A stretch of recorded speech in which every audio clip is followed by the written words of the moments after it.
तो भगवान बुद्ध को क्या हुआ था, तथागत बुद्ध को सम्यक ज्ञान की प्राप्ति हुई थी, है ना। और ये वैशाख की पूर्णिमा को हुई थी, है ना। तो उस समय क्या हुआ, एक गौतमी नाम की महिला थी और उसके बच्चे को क्या हुआ, सर्प ने डस लिया।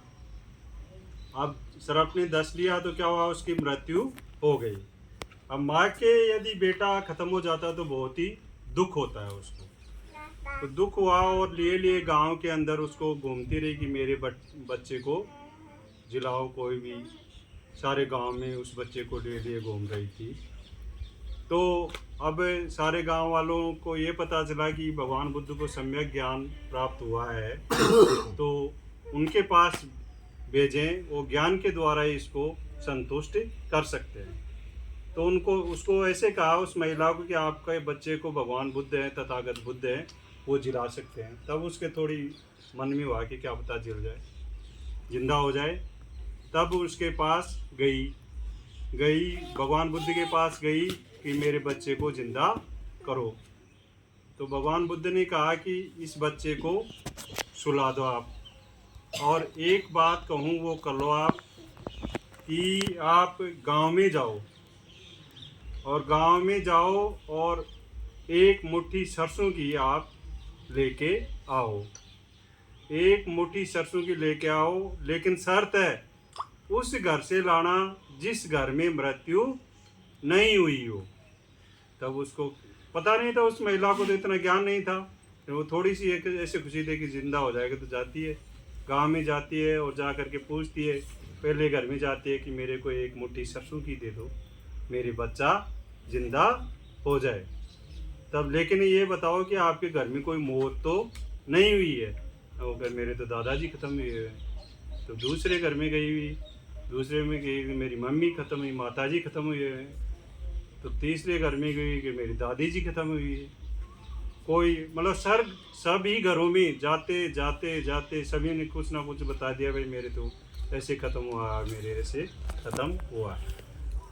तो अब उसके समझ में आ गया और जाते जाते अब चली गई वापस, भगवान बुद्ध के पास गई और उनको बताया कि तथागत भगवान बुद्ध ऐसे तो कोई मिला ही नहीं परिवार जिसमें मृत्यु नहीं हुई हो। तो उसने बताया कि ये संसार में प्रकृति में आना और जाना, जो प्रकृति में बनता है वो नष्ट जरूर होता है। इसलिए उसको ज्ञान हो गया उस महिला को, और उसका दाह संस्कार कर दिया। तो इस प्रकार से संसार में है, कोई भी प्राणी आता है और चला जाता है, उसका समय होता है वो तब चला जाता है। तो ये प्रकृति का नियम है। तो इस पर ज़्यादा अपने को दुख व्यक्त नहीं करना चाहिए। वैसे अपनी राग हो जाती है, लगाव हो जाता है, तब दुख उत्पन्न होने का कारण क्या है कि अपने लगाव हो गया, दादाजी थे, ताऊ जी थे, तब अपने लगाव हो जाता है, तब दुख उत्पन्न होता है अपने। तो राग से अपने दुख उत्पन्न होगा, तो ज़्यादा राग नहीं रखना चाहिए अपने को। तो ये प्रकृति का नियम है। इसमें हर परिस्थिति में व्यक्ति को लड़ने के लिए तैयार रहना चाहिए, और मतलब उसको सहन करने की शक्ति अपने अंदर, धैर्य अपने अंदर होना चाहिए। तो ये तथागत बुद्ध ने बोले, इस प्रकार से तर्क देते थे वो। ये कोई अपने आप को छू मंत्र वाली बात नहीं बताई इन्होंने कभी, अपने आप कोई चीज़ हो जाएगी।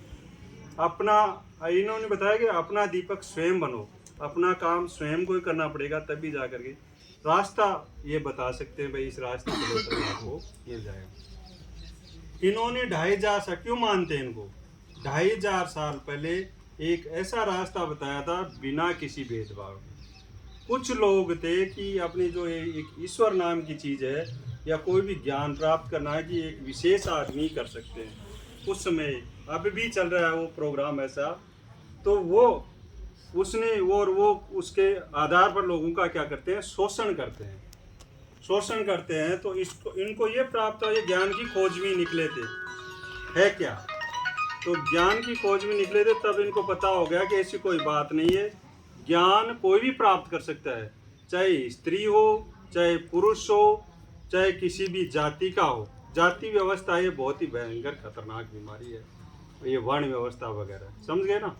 तो वो उसका जड़ मूल से नष्ट उसी समय कर दिया था इन्होंने कि ज्ञान कोई भी व्यक्ति प्राप्त कर सकता है, महिला पुरुष में कोई भेद नहीं, अर्थात इन्होंने सबको समान समझा, समानता का संदेश दिया। इसलिए आज 2500 साल बाद भी, अब मैं क्या जानता हूँ इनको, लेकिन मेरे को समानता का ज्ञान हुआ, तब आज इनको जानने लगा। और बाबा साहेब फिर अपने को इसके बारे में बता गए, लंबे महापुरुष थे अपने और, लेकिन बाबा साहब ने फिर अंतिम में वापस बीच में वापस गुलाम बना दिया।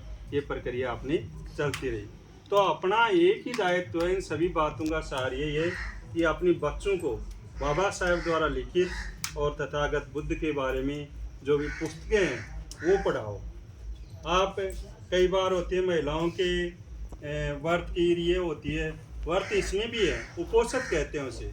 आप पूर्णिमा का व्रत कीजिए, अमावस्या का कीजिए, अष्टमी का कीजिए, बुद्ध पूर्णिमा का कीजिए, और रविवार का कर लो उसमें। और लेकिन उस दिन आप ये पुस्तक है ना, ऐसी पुस्तकें आप एक टाइम खाना खाते हो वही सिस्टम है, और वो करके आप अपने बच्चे से, या पढ़ी लिखी हो तो आप बाँच लो, नहीं पढ़ी लिखी तो अपने बच्चे से पढ़वा लो कि इसमें से 2-4 पन्ने मेरे को पढ़ करके सुनाओ। वो व्रत हो गया, यही व्रत होता है। आप अपने गुलामी वाली चीज़ की बरते तो वो तो कहानियाँ सुनते हो, लेकिन ये वाली नहीं सुनते हो।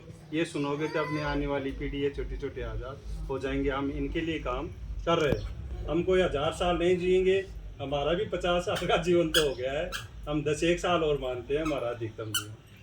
तो इस प्रकार से अपने को इस मार्ग पर आपको चलना है। हम संघर्ष कर रहे हैं। हम विनय जी बोध के पास क्यों आए हैं? मैं वाइस प्रिंसिपल हूँ, ये व्याख्याता है, ये स्कूल चलाते हैं, छोटे भाई डायरेक्टर है। विनय जी बोध के हम संपर्क में आए, हालांकि हम मिल जाते, संपर्क तो बाबा साहेब का था, लेकिन उस ज्ञान को आते जाते ये कहीं ना कहीं हम मिले एक जगह। अरे ज्ञान तो बाबा साहेब ने अच्छा बताया अपने को, रास्ता तो अपना ये था, इस पर चलो ना। अपनी बीमारी में क्यों अपने कर रहे हैं ना सारे काम, क्यों नहीं कर रहे हैं? कार्यक्रम सारे करेंगे, उसके अनुसार इनकी बातें इनकी करो, आज़ादी के मार्ग की बात करो, और कुछ नहीं है। आपको भी आज़ादी मिलेगी, आपको भी सारे तरीके से आज़ादी बाबा साहेब ने दी है, और किसी ने नहीं दी है, इन्होंने दी है, और कोई नहीं दी। और तो गुलामी का पढ़ी रहो, लोग आए तो घराने पढ़ी रहो, बात मत करो, बठी नहीं पढ़ी रहो, ये होता है। तो आपको पढ़ना लिखना है, अपनी पीढ़ी को संवारना है, और हमारा मिशन भी आपके पीछे ही डटा हुआ है। अभी तक आप यदि समझ जाओगे तो अपना मिशन आगे चला जाएगा, आज़ादी मिल जाएगी इन छोटे छोटे, ये मिशन है, कोई ज़्यादा। धन्यवाद आपको, हम आए और सुना आपने इतनी देर बैठ करके, बस बंद करो उसको।